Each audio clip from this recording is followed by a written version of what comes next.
رات کے 12:25 بین الاقوامی سبزی منڈی اسلام آباد 12 جنوری 2023 کی نہایت ٹھنڈی رات ہے۔ ٹماٹر کی نیلامی ہو چکی ہے۔ تقریباً 3-4 جگہوں کے ٹماٹر تھے انٹرنیشنل منڈی میں۔ ڈیرہ مراد جمالی، جیکب آباد، بدین، ٹھٹھا کے ٹماٹر بھی موجود تھے اور کراچی کی بھی۔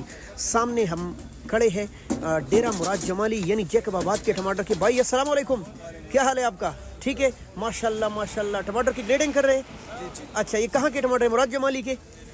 اچھا، ڈیرہ مراد جمالی کی تقریباً 8-9 کلو وزن کے ساتھ یہ پیٹی آتی ہے۔ کس طرح خریدی ہے آپ نے؟ 900 روپے کا۔ جی 900 روپے کا انہوں نے لیا ہے۔ وجہ کیا ہے؟ تھوڑے سے لال ہے، زیادہ نہیں، تھوڑے سے لال ہے۔ اگر زیادہ لال ہوتے نا پھر 1100 تک بکتے ہیں۔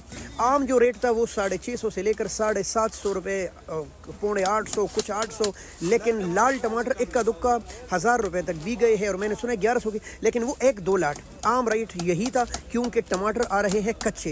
لال ٹماٹر بہت کم ہے، شدید سردی کے باعث ٹماٹر پک نہیں رہے، اور جو لوگ لے لیتے ہیں وہ بھی بیچارے سٹاک لگا رہے ہیں کہ 2 دن بعد بیچیں گے، جس کی وجہ سے مارکیٹ پر کافی زیادہ اثر پڑا ہوا ہے۔ بہت شکریہ دوستو۔